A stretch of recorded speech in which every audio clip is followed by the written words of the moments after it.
देखिए latest episodes बिल्कुल ad free. पर सिमोन पर कुछ ना मम्मी जी, थाल दे हमके। तू ना केहू के भी नहीं बताई हा कि हम व्रत रख ले हैं। हम केहू से भी ना बोला भी व्रत के बारे में। ये घर के बहू बने के खातिर तोहार बेटा के साथ ओकर शादी होब जरूरी बा। ओकर मांग में सिंदूर भरे के ही बाकी बा ना, भर दिहल जाई। जब ये लड़का जवान हो गइल बा तो आपके का लागेला हमका ओकरा से डराए लागब? एमे डरे वाली तो कोनो बातें नहीं खेबाजे के साहब, बस सोच के बात बा। आपके बोले के तरीका से पता लागेला आप उ औरत की कितना इज्जत करेनी जे आपके बच्चन के जन्म देली हा। कम से कम इज्जत ना दे सकेनी तो बेइज्जती तो ना करी। दी हमार फोन।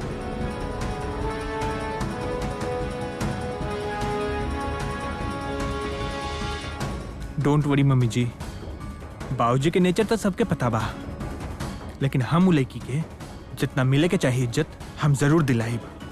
अपन ओकरा घर में बसा के फिर ओकरा के उहे रुतबा मिली है जे मेहरा हाउस के बहू के मिले के चाहिए।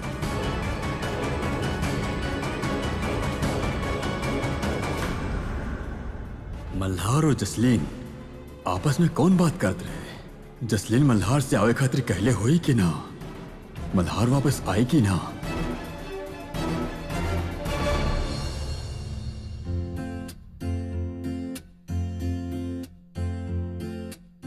टीटू कंचाही खेले रहबा कि हमार बात भी सुनबा? हाँ जी बोलो, का बात बा? पहले हमार कंचा के ऊपर से पैर हटावा, हमके निशाना लगाई के बा। तहां त रेट ही बहुत बढ़ गई बा टीटू। हम कहाँ तहार कंचा लेके भागत नहीं, ऐसे ही चिढ़ रहल बा। आप हमार काम में हमके तंग करे का है अलबानी? हमके हमार काम करे दी। अच्छा काम कर रहल बा? कैसन काम कर रहल बानी तू? कंचा खेल के? काम जे करे वाला बा ऊ करा, पढ़ाई करल करा। ऊ त तू करत नहीं खे। पढ़ाई लिखाई कहाँ करे के बा? ऐसे भी पैसा तो बा ना हमनी के पास है। घर में तक खाए के भी पता बना बा, फिर हमके का करे के बा पढ़ के? कौनो बात ना टीटू, तहरा अगर पढ़े की इच्छा बा तो हम तहरा के पढ़ाई। ना साहब जी, हम केहू और से पैसा लेके ना पढ़े के चाहते नहीं। जब गीत दीदी काम करके खुद कमाई है तब हम पढ़ब। वो हमके कहले बानी। हाँ हाँ, तहर गीत दीदी ता बानी ही सुपर हीरोइन, सुपर पावर वाली। वो हमके ना पता, हमके तो बस ही पता बा कि हमके गीत दीदी पढ़ी है और हमके बहुत पढ़े के बा। हम पढ़ के फौजी बनब, ओकर बाद हम गोली मारब ठा ठा करके। थैंक गॉड, इतना देर के बाद कौनो तो समझदार बच्चा मिलल जे डॉक्टर या इंजीनियर ना सिर्फ आर्मी में भर्ती होवल चाहता नहीं। का कहनी आप? कुछ ना। चला ये बताई, आप गीत दीदी के अपन साथ लेके जाए? तारा के का लगता नहीं खे लेके जाइब? हमके पता ना। अच्छा चला एगो बात बतावा, तहार मम्मी जी के बियाह ककरा से भइल बा? पापा से। तब तहार मम्मी रहेली कहाँ पर? पापा के घर। ता हमर बियाह जकरा से होई वो कहाँ रही? हाँ तू हंसत काहे बड़ा? का कि दीदी आपके अपन पति मानत ही ना बानी। वो तो ये भी ना सोचली कि आप दोनों के शादी भइल बा। ना था दीदी आपके साथे बात भी करेली। बात तो तहार सही बा टीटू, पर तू ही बतावा हम का करी कि तहार दीदी हमरा से बात करी, हमरा पास टाइम दी। टीटू आज करवा चौथ वाले दिन हम तो खुद तहार दीदी के खुश कहल चाहता नहीं, और हम चाहता नहीं कि हम ओकरा के जल्दी से जल्दी ओकरा के अपना साथ अपन घर लेके जाई। करवा चौथ यानी कि जब रात में सब लोग छत पे चांद देख के व्रत तोड़े ले? बाकी के तो हमरा नहीं पता, तू ही बतावा तहार गीत दीदी व्रत रख ले बानी कि ना? ओ केहू के ना पता बा। लेकिन टीटू हमरा खातिर ही पता कइल बहुत जरूरी बा। अब चलो तू ही बतावा, एक गिफ्ट सही रही ना तहार दीदी खातिर? पर ऊ तो आपसे ले ही ना। कौनो तो तरीका होई ना यार कि ऊ ये सिंदूर हमरा से ले ली। तू बतावा ना यार।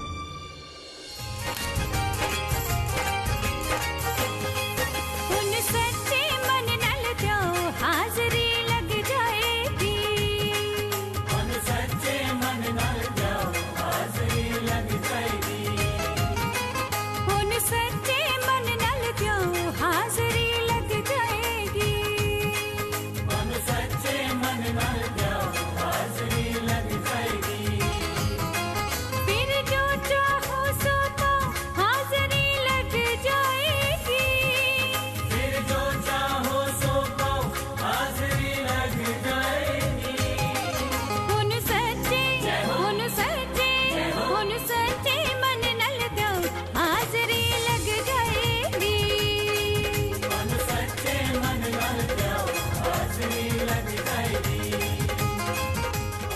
मम्मी इधर आई।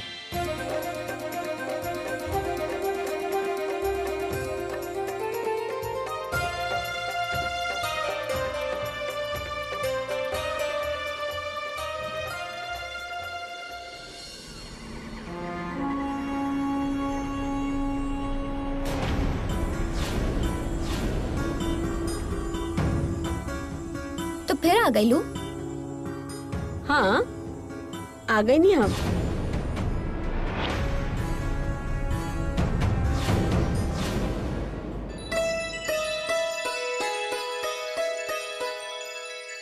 ए लगी मम्मी जी फिर से सिंदूर, लेकिन का है?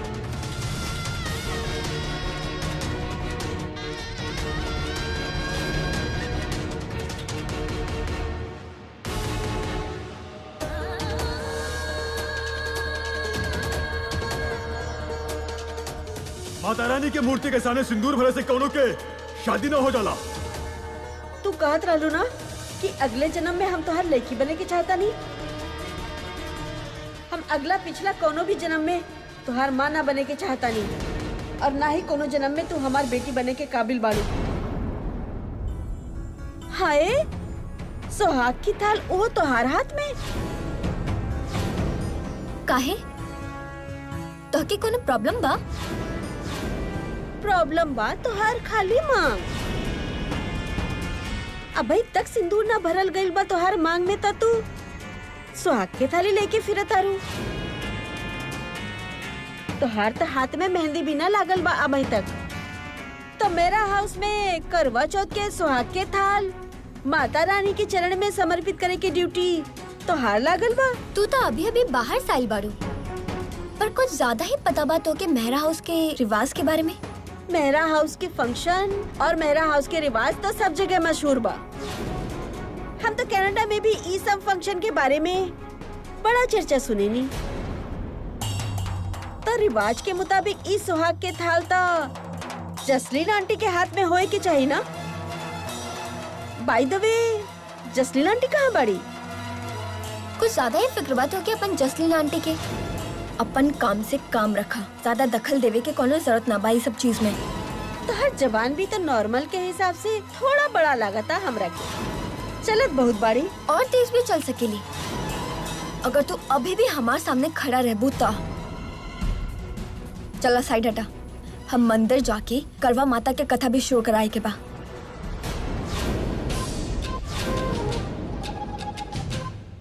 हमारा रास्ता छोड़ा। Thank you so much. How dare she? Jasleen aunty कहाँ बड़ी? मेरा हाउस के का भइल बा? एगो बाहर की लड़की जेकर आज तक शादी भी ना भइल बा, ओकरा ई घर के इतने इम्पोर्टेंट रिवाज में आगे कर देला सा तू सब लोग। बोला था इनका के आप लोग सब यहाँ काहे रुक गई नी? हमने के करवा माता की पूजा भी तो करे के बा। चला हमारे साथ है। वैसे पम्मी तू भी आ सकेलो हमारे साथ है। वैसे भी तू कनाडा से बाड़ो ना, तो ये रिवाज में तू कनाडा में ही सुन ले क्यों ना। चलो आज हम तो के मेहरा हाउस के फंक्शन अटेंड करके एगो मौका देत बानी। चला आजा फिर कि तू भी सुना करवा माता की कथा।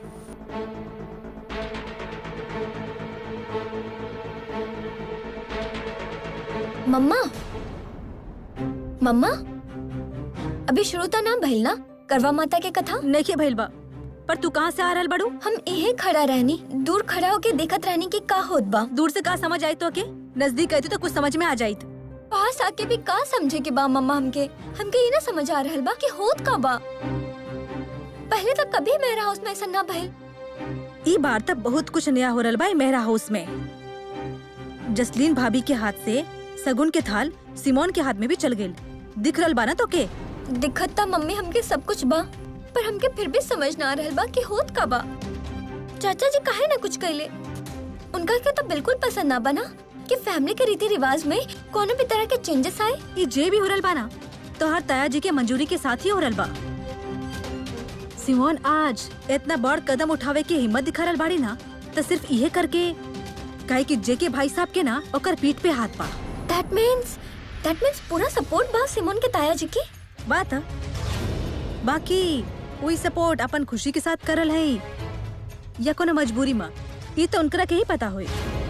शायद उनकरा के पास और कोनो चारा ही नहीं बचल। ना मम्मा, चाचा जी के नीचे ऐसा ना बा। पता ना का ऐसा मजबूरी बा कि उस सिमोन के इतना सपोर्ट करत हई। गीत, हाँ गीत, अगर भाई साहब सिमोन के घर के बहू नेखे मानत ना, तो ई जगह वो गीत के ही हो जाये। और फिर जेके भाई साहब के वो गीत ढोली के ई घर के बहू माने के पड़े के चाहत। और अपन ताया जी के तो के पता ही बाना कि कोनो भी शर्त पे उनकरा के सिर झुकावे में बिल्कुल पसंद नहीं ख्यावेला। और ऊपर से वो गीत के सामने तो वो बिल्कुल भी नहीं झुके के चाहत। हाँ जी मम्मा, ये बात तो बिल्कुल सही बा आपके। ताया जी मामले में बहुत स्ट्रिक्ट बानी। इतना स्ट्रिक्ट की ऊ तक कबो मम्मी के भी मुंह नहीं लगेले। बस घर के वो कोना में बैठे के इजाजत दे ले हैं।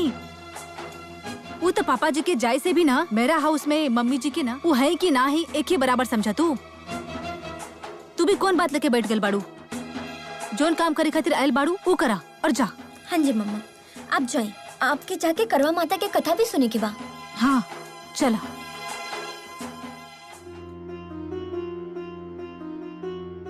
पल बेटा, तू ऐसे ऐजा काहे खड़ा बाड़ू? अब और का हुआ था? देख ली दादी माँ, सब कुछ आपके सामने ही होत बा। इस सिमोन के बच्ची सुहाग के थाल लेके घूमत आ रही। आपके ना पता दादी माँ, सिमोन जसलीन चाची के हाथ से थाली छीन ले रहे। जबरदस्ती छीन लेलस, फिर भी केहू कुछ ना कैलस ओकरा के। बड़ी बेशरम लड़की बाड़ी ईता। हम तो कबो सपने में भी ना सोच सके नहीं कि मेरा हाउस के इतना जरूरी रस्म एगो बाहर से आयल कुमारी लड़की भी कर सकेली। पर अब तक यही हो रहल बा ना दादी माँ। हमने सब बहुत कोशिश कईनी ओकरा के रोके के, पर वो सब कुछ अपन हिसाब से करत बाड़ी। केहू की बात ही ना सुनत रहली।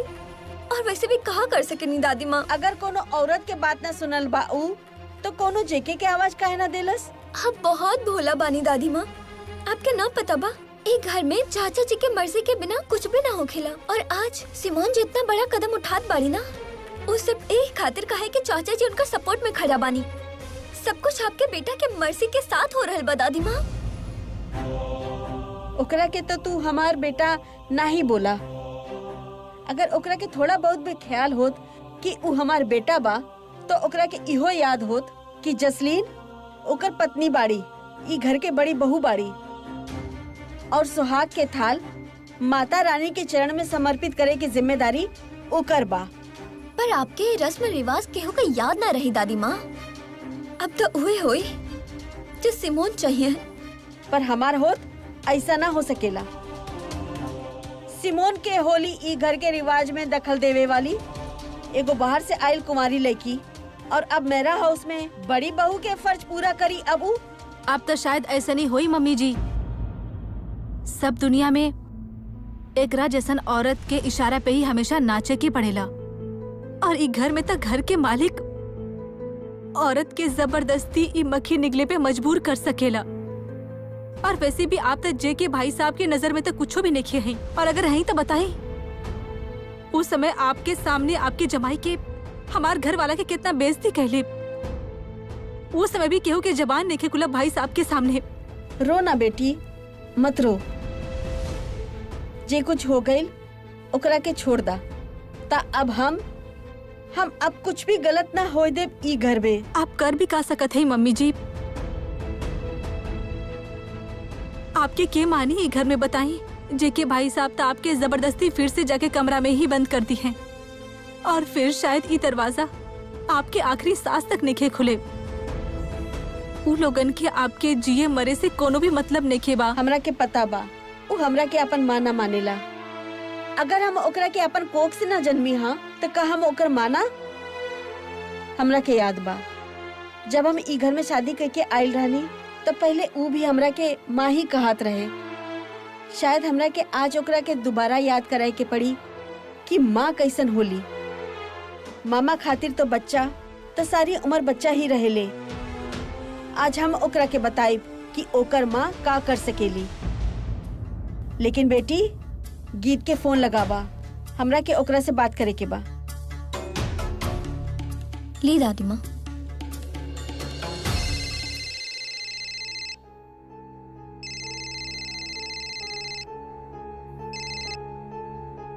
हेलो, के? मैं दादी। कैसन बाड़ू गीत बेटी, हमार प्यारी बहू रानी? अरे दादी माँ आप? हाँ गीत, हम बेटा तोरा के ई बतावे खातिर फोन कैले रानी कि जे तू हमरा के महाभारत के चाल बता के गइल रहलू, उ 2 बार हम चल भी देनी हा और उ चाल कामयाब भी हो गइल बा।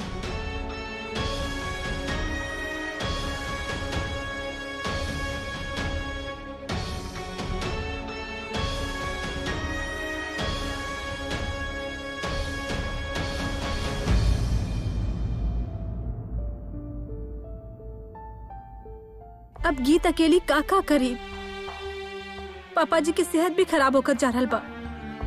वो तो बेचारा अपन ख्याल नहीं रख सकेले। ढोल ठीक करे के बाद का कहें? हम तो पापा जी की तरफ देख देख के ही बहुत दुखी हो रहे हैं। सुरजीत ढोली के ढोल और ई हालत पापा जी तो ढोल नहीं बजा सकेले।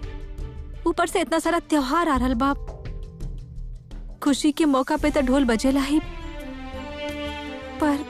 पर यहाँ पे तो ना ढोल सलामत बाप और ना ही ढोल बजावे वाला आदमी। हे भगवान, हमारे तो सोच सोच के दिमाग ही फट रहल बा। अब हम का करब?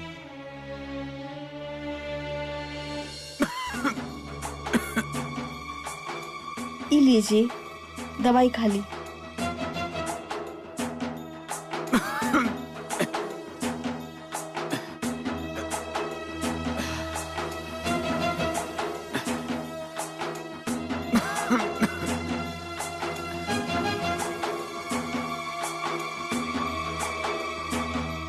आप आराम करिए। मम्मी जी, पापा जी की दवाई दे देनी? हाँ, खवा देनी। हमार तो मन है भर गई तो हर बाबूजी के हालत देख के। तो हर बाप तो बिस्तरे से लग गई गीत बेटा। अगर कुछ उल्टा सीधा हो गई तो हम ई बच्चन के का करब? यह चिंता होता हमरा के बार बार। बस करी मम्मी, बस करी। आप पता ना का बोलत रहेली, कुछ सोच के तो बोलल करी। का बोल रहल बानी आप? अब हम तोरा के का कह देनी? दुख सुख के बात तो करबे करब ना घर में। आप ना हमेशा दुख के ही बात करत रहेनी। ऐसा मत फिकर करी आप, पापा जी ठीक हो जाइए। आप देखिए, हम ये पे हैं और आप भी ये पे हैं। अब तू ई घर में कब तक रहबू? तोहरा के तो अपन घर जाए के ही पड़ी। शादी हो गई बा तोहार। छोटे साहब जी कहनी हाँ क्यों तोरा के साथ लेके जाइए। क्योंकि कैसे का हो जाला, हम कहीं भी नहीं जाई। हम यहीं पर हम, ये हमार घर बा। लड़कियन के तो राजा रानी भी अपन घर में बिठा के ना रख सकेनी, तो हम तोहरा के कैसे रखब? मम्मी जी, आप तो हमके धक्का देवे के सोच ही ले हैं। कहाँ भेजे के बा हमके? वो घर में जहाँ पर केहू हमके अपन मानत ही नहीं के बा। हमके नहीं जाए के बा वो घर में। हमके तो वहाँ पर केहू बहू नहीं मानेला। का भइल? अगर आज ना समझनी तो कोनो बात नहीं खे, धीरे धीरे अपना ले हैं सब लोग। आपके नहीं पता मम्मी, वो घर के ना वो घर वालन के, ना वो लोग हमके आज अपने ले हैं, ना हमके वो लोग कल अपने हैं।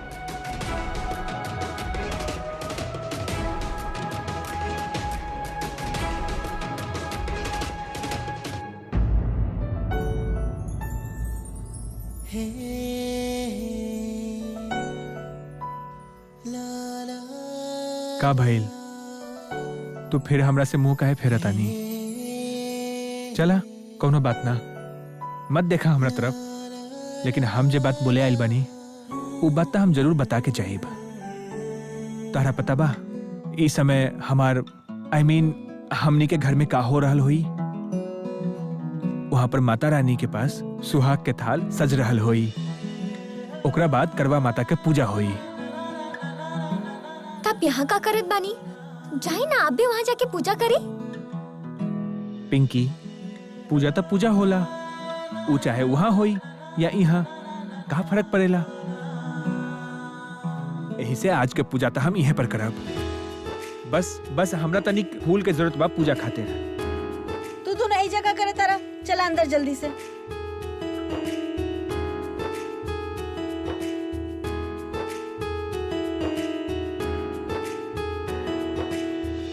ओके, sorry sorry sorry. I think तारा के ई फूल अच्छा नहीं खिलागल, राइट? फूल की छोड़ी साहब जी, आप हमके ई बताएं, आप यहाँ पे का करल है अभी तक? श्योर, तारा के अब तक यही ना पता चलल कि हम यहाँ का करता नहीं। आपके काहे नहीं के पता लागेला साहब जी? आप काहे नहीं के समझे नहीं? हमरा के जौन समझे के बा हम समझ गइल बानी। हमरा के पता बा कि हम तारा से बहुत प्यार करता नहीं। आपकी हमरा साथ कैसे प्यार हो सकेला साहब जी? काहे ना प्यार कर सकता नहीं तारा से? आपके नहीं पता साहब जी, जब हमने के यहाँ पे तूफान आवेला ना, उस समय हमने के भी डर लगेला कहीं हमने के दीवार नहीं गिर जाए। बरसात के मौसम केकरा अच्छा नहीं लागेला, सबके अच्छा लागेला ना, पर हमने के सब छत टिप टिप करत रहेला। बरसात के मौसम में भी हमने के चैन की नींद नहीं आवेला, और आपके हमरा से प्यार हो गई एगो गरीब आम जैसा लड़की के साथ। हम तारा के कितना बार बताई गीत कि हमरा ये सब बात से कौनो फर्क नहीं पड़ता। पर हमके फर्क पड़ेला साहब जी, हमके पड़ेला।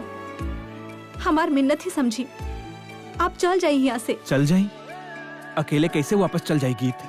हम तारा के अपन साथ लेके जाए गीत। हमारा आपके साथ जाए के लोगन की खुशी नहीं दी साहब जी, आप चल जाइए यहाँ से।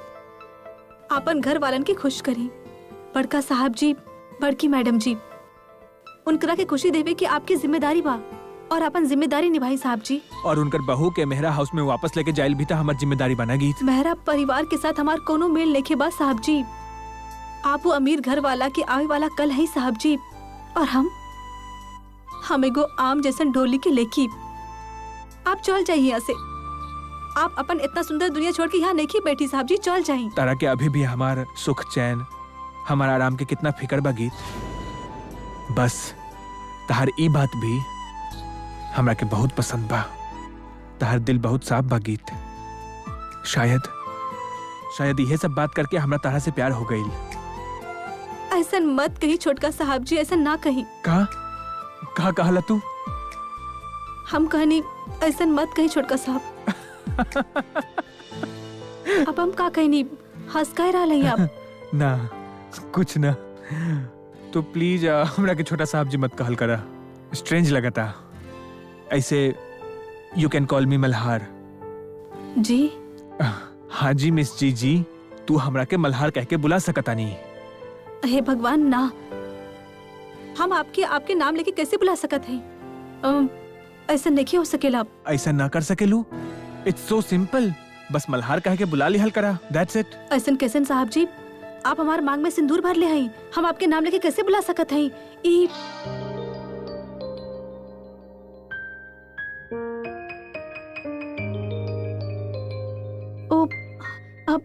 हमार वो मतलब निखे रहे। अब आप जोन समझ रहा हैं। हम सब समझता नहीं गीत, बहुत अच्छा तरीका से समझे नहीं। फाइनली तू अपन मांग में भरल सिंदूर ओकरा अपना लेला, और जे सिंदूर भरले भी ओकरा तो अपना ला। गीत प्लीज प्लीज हमरा के एक बार मौका दा अपन जिंदगी के हिस्सा बने के, जस्ट वन टाइम। हमके माफ कर दी साहब जी, पर आपके और हमार मेल कबो नहीं हो सकेला, कबो भी ना। अब कौनो बात ना, हमरा पता बा कि वो दिन जरूर आई जब तारा भी हमरा से प्यार हो जाई, वो भी उतना जितना हमरा तारा से बा। तू हमरा के अपन हस्बैंड तो मान ही ले लू, अब रह का गईल। अब तो हम अपन वाइफ के साथ लेके ही जाइब, और ऐसे भी बाबूजी के तो हम कह ही दिल बनी कि अगर केहू हमार लाइफ के हिस्सा बनी तो सिर्फ और सिर्फ गीत बनी है।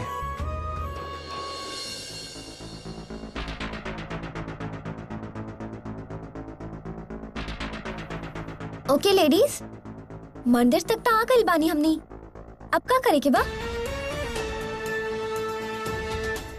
हे भगवान, तोके तो कोनो रस्म रिवाज के पता ही ना बा सिमोन। थाली छीने से पहले तू अपन सास से पूछले काहे ना रहलू? आप लोग बस बोले ही जाए के कुछ बताई भी बुआ जी। अभी तो हमार बुआ सास बानी ना। वैसे तो हमू तुहार चाची सास लागत है, पर जोन फुर्ती के साथ हमनी की बहू रानी सगुन की थाल पकड़ ले रही ना, लागत ऐसा रहे कि जैसे सारा कुछ पीछे से सीख के आइल बाड़ू तू। एक्चुअली आप कबो मेरा हाउस में ये सब कुछ होकत नहीं देखली बाड़ू ना तो आपके पता ही होके रे सिमोन। हम तो के पहले भी कहले रहनी ना, हमके लइकन के बोलर बिल्कुल पसंद ना बा। अपन मुंह बंद रखा। अब ओकरा के काहे कहत बाड़ू तू? बुआ जी आप बोलनी तो भी कोनो बात ना, चाची जी बोलनी तो भी कोनो बात ना, पर ये हमके बिल्कुल भी पसंद ना बा कि हमार कोनो भी बात में हमार ननद दखल दे। और रहल बात रिवाज के, वो तो हमके बताना कि कैसे पूरा करे के बा। पर ठीक बा ना, हमें रिवाज के अपन तरीका से पूरा करब। अब आज के बाद मेहरा हाउस में सुहाग के थाल माता रानी के चरण में नया तरीका से समर्पित करल जाई।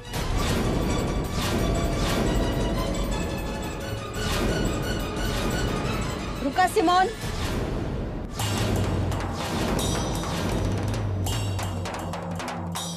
ई का करत आरू तू?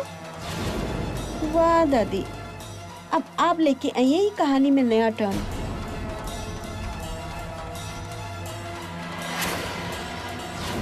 पहले आप बताएं कि आप ये सब का करत बानी? हम कैसे रोके के मतलब का बा दादी माँ? अगर कुछ पता ना होए तो कोनो बड़े से पूछ लेवे के चाहिए। और ई का तरीका बा माता रानी के चरण में सुहाग के थाल समर्पित करे के। काहे? एकरा में का गलत बा? कोनो तरीका होला कोनो काम के करे के। सबसे पहले माता रानी के स्नान करावल जाला, ओकरा बाद ही सब कुछ होला। और इहे रिवाज बा और इहे रिवायत। तब फिर केहू के हमके बताए के चाहत रही ना, एकरा में हमार का कसूर बा? कसूर पूछत तारू आपन? अब तू जबरदस्ती सुहाग के थाल लेके फिरत तारू, ऊ के कर कसूर बा? जाके ई घर के बड़ी बहू के बुलावा, ऊ खुदे कर ले जे करे के बा। अगर आप मम्मी जी की बात करत बानी ना दादी माँ, तब फिर हमार भी एक बात सुन ली। ना तो वो यहाँ आई हैं और ना ही ये सब करी हैं। ई रिवाज था ओकर हाथ से ही पूरा हुई ना हुई है, और यहाँ जे भी हुई वो हम करब। शकुंतला मेहरा, तू जाए अपन कमरा में। सिमोन जॉन भी कर रहल बाड़ी, सही कर रहल बाड़ी। सुन लेनी ना दादी माँ, प्लीज अब आप यहाँ से अपन कमरा में जाएं। सिमोन के इस सब करे के हमरा तरफ से पूरा इजाजत बा। जब हमके कोनो इतराज नहीं खे तो और केहू के भी ना होए के चाहिए। सिमोन से तो हम बाद में बात कर ले, पहले तू बतावा, तू के होला एकरा के सुहाग के थाल के हाथ लगावे के इजाजत देवे वाला? हम क्या है? जेके मेहरा, ए मेहरा हाउस के मालिक हैं हम। ए घर के अंदर जे कुछ भी होई वो हमार मर्जी से होई। बहुत बड़ा बन गइल बा जेके बेटा, बहुत ज्यादा बड़ नाम बा तोहार, पर भगवान से बड़ा ना बनल बा तू अभी तक। अगर ई घर में सब लोग तोहार फैसला माने ले तो ई घर के रिवाज तोड़बा। अब बहुत ख्याल बा तोहरा के ई घर के रिवायत के। तब फिर तू यहाँ पे खड़ा होकर का करल बाड़ू? जसलीन जी के भी कौन हक बा हमार फैसला के उल्टा करे के? याद बा जब गीत ढोली के माता रानी के मूर्ति के सामने ढोल बजावे की इजाजत देले रहली जसलीन जी, उसमें ही घर के रिवाज ना टूटल रहे? याद बा कि भूल गइलू? जेके साहब, ऊ रिवायत तो हम माता रानी के पूजा के खातिर तोड़ले रहनी। अगर हम ऊ दिन गीत के परमिशन ना देती ढोल बजावे की, तो फिर माता रानी के पूजा कैसे होत? तो आंचल के शादी की रस्म कैसे होत बताई? अगर वो पूजा ई बार ना होता ही अच्छा रहा। कम से कम ई बात यहाँ तक तना पहुँचत जहाँ तक आज पहुँच गइल बा। बेवकूफ वाली बात मत करा जेके। आपन अहंकार में इतना अंधा हो गइल बा कि करवा चौथ के मतलबे भूल गइल बा तू। इहो ना याद रहल कि करवा चौथ सुहागन के त्योहार होला। हमरा खातिर त सिमोन मल्हार के सुहागिन ही बाड़ी।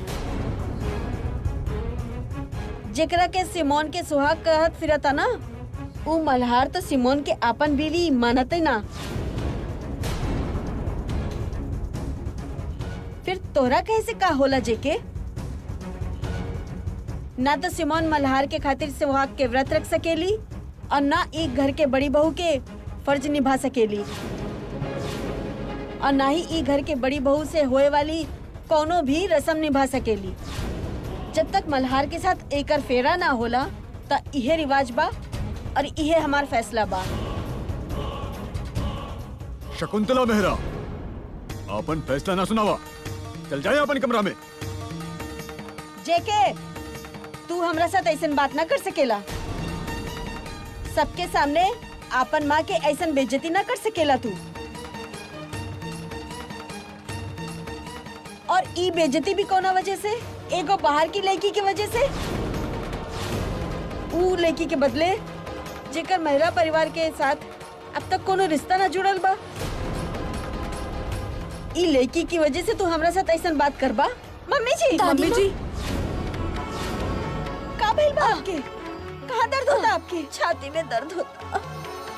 चला कमरा में लेके चला था। चला चलिए दादी माँ। चला।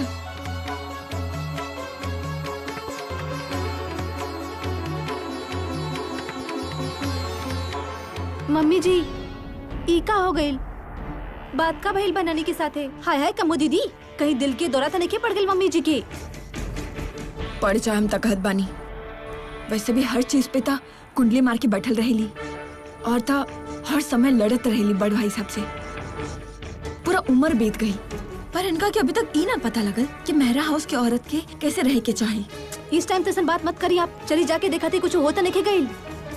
चला गिनी, हम नहीं चलत हई।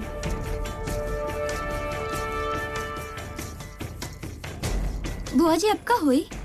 होए के काबा ज्यादा से ज्यादा ये हुई कि तो के ई घर से बहू बने खातिर थोड़ा और वेट करे के पड़ी। बाकी असली बहू बने की बाकी नकली बहू बने के बा ई तू सोच ला। नकली बहू का मतलब बा बुआ जी? जाके दादी माँ के ख्याल रखा, सेवा वेवा करा अपन होके वाला दादी सास के। और अब यह सब तहार काम आई। और सुहाग के सामान वाले थाल के का करी? माता रानी के जे करे के बा तो वो करिए ही। का पता आज दादी माँ के सेवा करके एक घर में तो के कोनो वरदान ही दे दी। फिर हक से नहीं भैया इस सुहाग के थाल वाला रस्म।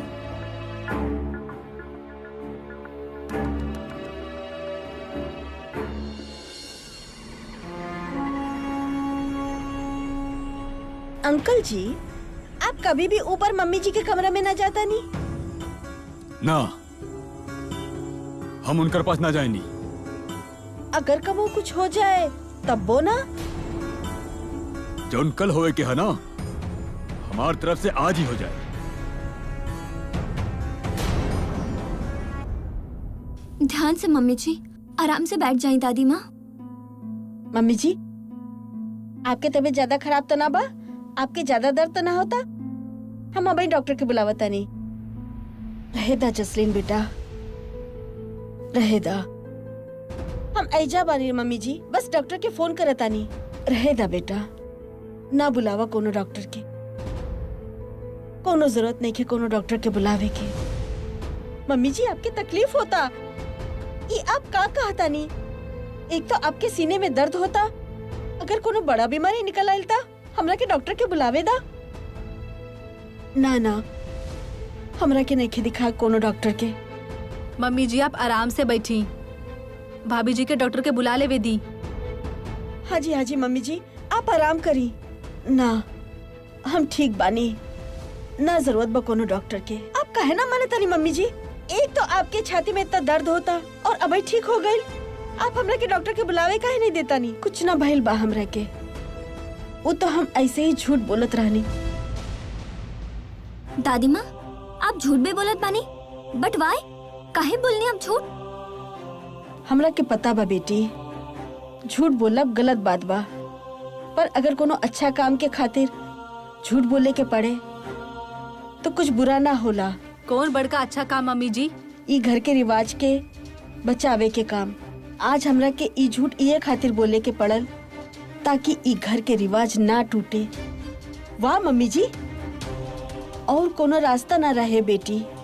ऊ तो सारा रिवाजे उल्टा चलावे के चाहत रहली, तो फिर हमो के ई सब कुछ बदले के ही पड़ल। थोड़ा ना दादी माँ, आप तो सच में बहुत कुछ बदल देनी। ना तो सिमोन तो सब कुछ अपने हिसाब से करे वाला रहली। लेकिन हमरा होत भय मेरा परिवार के बड़ा बहू हमार बहू के कोनो नीचा दिखाए, ई तो हम बिल्कुल भी ना देख पाए। ई सिमोन कल के लड़की बाड़ी, ऊ ई रिवाज ना करत रहली। ई तो पूरा का पूरा घर में कब्जा करे के चाहत रहली। पर ऐसन थोड़ी होला, ओकर जे मर्जी होए ऊ करे और हम देखत रही। आप बहुत अच्छा कहनी मम्मी जी, उनकरा साथ ऐसे होके के चाहिए रहे।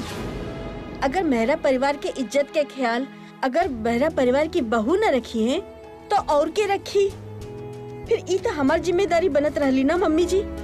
तो हम तो कुछ ना कर सकेनी, तू और भी बहुत कुछ कर सकेलू बेटी। कम से कम बाहर जाके केहू के ई ना कहिया कि हमरा के कुछ ना भइल। ना दादी माँ, आप बिल्कुल टेंशन मत ली। हमने सब बाहर जाके यही कहब कि दादी माँ तो बहुत बीमार बानी। और माता रानी के चरण में सुहाग के थाल या तो जसलीन के हाथ से अर्पित होए के चाहत रहे या फिर गीत के हाथ से। ठीक बा मम्मी जी, आप जे कहा था नहीं वैसे ही हुई मम्मी जी। आपके पता बा मम्मी जी, हमार दिल में तो पहले ही ये बात रहे। कौन सी बात बेटी? हम तो पहले ही चाहत रहनी कि घर के सारा रस्म रिवाज गीत ही करे। तू लोग तो बस सोचते रहबू, हम तो गीत से बात कर भी लेनी। हाँ, पर ही तो करेला सा हमार गीत से बात। आप गीत से बात करनी है मम्मी जी? हाँ, बहुत समझदार लड़की बाड़ी हूँ। जब हम ओकरा से बात कईनी तो पता बा हमरे से का कहलस? का कहत रही मम्मी जी? हमरा की कहता रही, हेलो दादी माँ प्रणाम करत हैं। जियत रहा बेटी। और बतावा का हाल बतहार?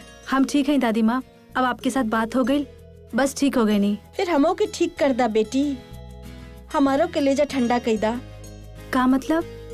हम नहीं समझनी दादी माँ। हमरा के का कहे के बात तोरा के, बस तू घर वापस आ जा। आपन घर। आपन घर?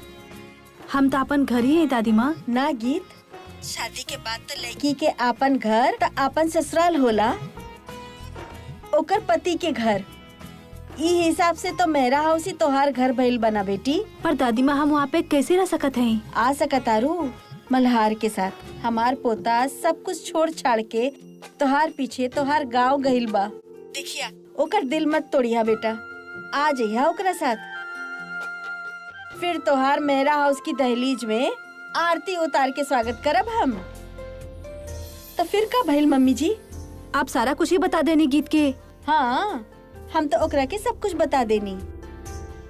तो फिर ऊ कहता रही, दादी माँ हम वहाँ पे आके का करब? हमार का मेल बा घर में? वहाँ पे सब लोग पढ़ा लिखल और बड़का लोग हैं। तू ज्यादा बात मत करा गीत, हमो तो ये घर में रहा तनी ना। हम कौन सा 15वीं पास बानी? तोहार पीछे एगो लड़की तोहार जगह लेवे के चाहतारी। बस तू अब ऐजा आ जा। पर दादी माँ हम आज ही कैसे आ जाएं? तोहार आप बहुत जरूरी बा गीत, न तो ई घर के आज एक और रिवाज टूट जाये। कैसन रिवाज दादी माँ? वो हम तोरा के बाद में बता। पहले तू हमार ई बात सुना कि आज तोरा के आय के ही पड़ी, न तो झूठ सच बोल के ऊ तो अपन पैर जमाए लेला सा तोहार जगह लेवे खातिर। ओकर अदला कदम तोहार जगह लेवे के ही बा ई घर में। दादी माँ अगर वो लोग कदम आगे कर ले हैं तो आप पीछे ही पैर रख लें। तोहार का मतलब बा हम डर जाई ओकरा से? ना ना दादी माँ, हम गांव में रामलीला में ढोल बजेले रहनी और वहाँ पे हम प्रसंग देखले रहनी जब भगवान राम के बाली के मारे खातिर पैर पीछे करे के पड़ल रहे। जब भगवान राम इतना कुछ कर सकत हैं तो आप काहे नहीं दादी माँ? सीधा सीधा कुछ बतावे के बाद तो बतावा गीत। अब पहली तो हमार समझ में ना आवेली। सुनी फिर। हाँ गीत, जियत रहा बेटी।